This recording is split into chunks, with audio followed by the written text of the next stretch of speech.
எல்லோருக்கும் வணக்கம். Bigg Boss season 8 Tamil. So இந்த வீடியோட நம்ம சனிக்கிழமை நிகழ்வுகள் என்ன நடந்துச்சு அப்படிங்கிறத பற்றி தான் டிஸ்கஸ் பண்ண போகிறோம். ஸோ வீடியோக்குள்ளே போகிறதுக்கு முன்னாடி சேனலுக்கு புதுசாக இருந்தீங்கன்னா கண்டிப்பாக சப்ஸ்கிரைப் பண்ணுங்கள். வீடியோவை ஒரு லைக் பண்ணுங்கள். லைக்கே பண்ண மாட்டேறீங்க, லைக் பண்ணி விட்ருங்க. அப்போ தான் இன்னும் நிறையா பேருக்கு இந்த வீடியோ ரீச் ஆகும். ஸோ நமக்கும் கொஞ்சம் அமௌண்ட் கிடைக்கும் அப்படின்றதுனால அதை பண்ணுங்க அப்படிங்கிறத சொல்லிவிட்டு இப்போ நம்ம வீடியோக்குள்ளே போகலாம். ஸோ சனிக்கிழமையில் வந்து பார்த்தீங்க அப்படின்னா நிறைய ரோஸ்ட் விழுந்திருக்கு. யார் யாருக்கெல்லாம் கிளாப்ஸ் விழுந்திருக்கு, யார் எவிக்டாக இருக்கா சனிக்கிழமை அப்படிங்கிறதை பற்றி தான் ஒரு முழுசாக டிஸ்கஸ் பண்ண போகிறோம். ஓகேங்களா? ஸோ ஃபஸ்ட்டு டாப்பிக்கே வந்து பார்த்தீங்கன்னா விஜய் சேதுபதி அவர்கள் அந்த ஸ்கில்டு லேபர் மற்றும் என்ன லேபர், நார்மல் லேபர் அப்படின்ற ஒரு விஷயம் இருக்குல்ல. அதாவது ஸ்கில்டாக இருக்கவங்க, நார்மலாக வந்து இருக்கிறவங்க அப்படிங்கிறத வந்து வெளியே இருக்கிறது அப்படிங்கிறது ஏன் உள்ளே கொண்டு வந்தீங்க அப்படின்றத தீபக் லைட்டாக சொல்லிவிட்டு, பட் அதை வச்சு நீங்கள் இப்படி ஒரு கேம் ப்ளே பண்ணுறீங்கல்ல, அது வெளியே உள்ளவங்களுக்கு எவ்வளோ ஒரு மனவேதனை தரும் அப்படின்ற மாதிரி போட்டு அருணை பொழந்து எடுத்திருக்காப்புல நம்ம விஜய் சேதுபதி அவர்கள். ஸோ அருணுடைய ரோஸ்ட் தான். ஓகேங்களா? ஸோ இன்றைக்கி அருணுடைய ரோஸ்ட் வந்து இருக்குது அப்படிங்கிறது பார்க்க முடியுது. மாக்கிங் வந்து டிஸ்டர்ப் பண்ணல. மாக்கிங் பண்ணுற மாதிரி பேசுகிறீங்கிறதுக்கு ஆரம்பம் அருணுக்கு இன்றைக்கி விஜய் சேதுபதி அவர்களுடைய எபிசோடில் நடந்திருக்கு. சரியா? ஸோ டப்பா அருணுக்கு டப்பா ஆகிடுச்சு அப்படிங்கிறது தான். டப்புக்கிட்டப்பா, அது எப்படி டப்புக்கிட்டப்பா டிப்பாப்பா. ஸோ கண்டிப்பாக வந்து அந்த விஷயத்தில் நம்ம ஏற்கனவே சொன்னது தான். ஆனால் வெளியே இருந்து இதை திருப்பி ஸ்ட்ரெஸ் பண்ணி பேசும் பொழுது, இப்போ தீபக் ஒரு தடவை தான் பேசினார். அவர் திருப்பி ஸ்ட்ரெஸ் பண்ணி அதை வந்து தீபக் மேலே தப்புன்னு திருப்புறது வந்து பார்த்தீங்கன்னா ரொம்ப மிஸ்டேக் ஆகி போச்சு. சரியா? அதுதான் இது. ஆனால் தீபக் பேசுனதும் வந்து தவறு தான். பட் அதை கீப் ஆன் ரிப்பீட் பண்ணது யார்?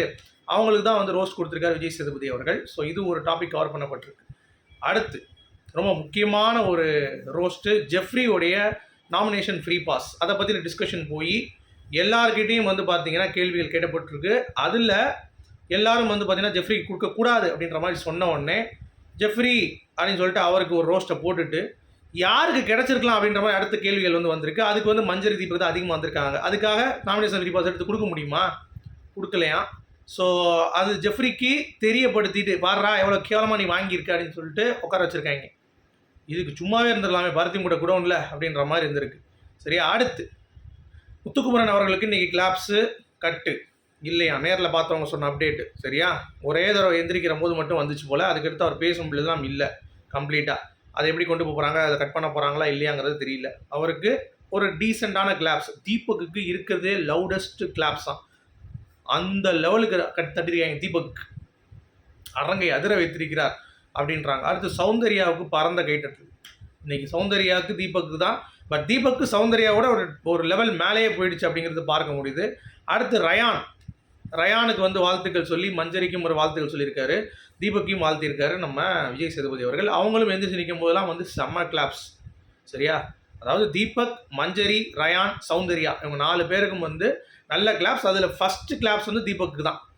பயங்கர லவுடஸ்ட் கிளாப். சரிங்களா? அதை பேசிட்டு அடுத்து அந்த எலிமினேஷன் காட்டிட்டு சத்யாவை வெளியே தூக்கிட்டுருக்காரு. சத்யாவை தூக்கும் பொழுது அவர் எப்பயும் போல் சொரண கட்டத்தனமாக சிரிச்சுக்கிட்டே வெளியே வந்துட்டு அவர் வந்து தேங்க் பண்ணாராம்.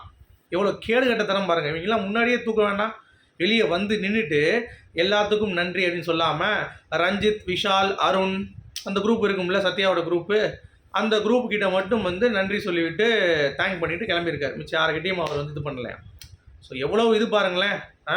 உனக்கே இவ்வளோ இருக்குன்னா அப்போ ஆடினவனுக்கு எவ்வளோ இருக்குண்டா அப்படின்ற மாதிரி தான் இருக்குது. ஸோ வெளியே ஏறி இருக்காப்புல சத்யா. இது வரைக்கும் தான் சனிக்கிழமை எபிசோட். ஸோ சனிக்கிழமை அவருக்கு குறும்படம் போடப்பட்டு அவர் பார்த்துட்டு அவருக்கு பேசிட்டு பாய் சத்யா அப்படின்ற மாதிரி அனுப்பியிருக்காங்க. அருண் ரோஸ்ட்டு, ஜெஃப்ரி ரோஸ்ட்டு, அதுக்கடுத்து அருணோடைய அந்த என்எஃப்பி அந்த இது லேபர் அந்த சம்மந்தப்பட்ட விஷயம், ஜெஃப்ரிக்கு என்எஃப்பி ரோஸ்ட்டு, அப்புறம் கிளாப்ஸ் இருந்ததுக்கெலாம். ஜாக்லினுக்கு வந்து பார்த்தீங்கன்னா எந்திரிக்கும் போது கிளாப்ஸ் இல்லையா, ஆனால் ஜாக்லின் பேசி பாயிண்ட்டாக பேசும் பொழுது, அதாவது இந்த ஜெஃப்ரியை பற்றி பேசும்போது அடி தான். ஸோ இந்த ஒரு விஷயம் இன்றைக்கி எபிசோடு முடிகிறப்ப கண்டிப்பாக கோவா கேங்குள்ளே பயங்கரமான ஒரு சண்டை வந்து உருவாகும் மட்டுமே சொல்கிறாங்க. அதாவது ஜெஃப்ரி அண்ட் ஜாக்லின்குள்ளே ஒரு விரிசல் கண்டிப்பாக ஏற்படும் அப்படின்ற மாதிரி தான் சொல்கிறாங்க. ஸோ இதுதான் சனிக்கிழமை நிகழ்வுகள் இது வரைக்குமே. சரியா? நாளைக்கு மேபி என்னவாக இருக்கும் அப்படின்னு சொல்லி தான் சௌந்தர்யாவுடைய ரோஸ்ட்டாக இருக்கலாம், ராணவுக்கு இந்த டைரக்ட் நாமினேஷன் அதுவாக இருக்கலாம், அருண் இந்த மாக்கிங் இஷ்யூ. ஸோ பார்க்கலாம் அது எப்படின்ட்டு. இன்றைக்கி வரைக்கும் இதுதான். ஸோ உங்களுடைய கருத்துக்கள் சொல்லுங்கள். மீண்டும் சந்திப்போம். Good bye.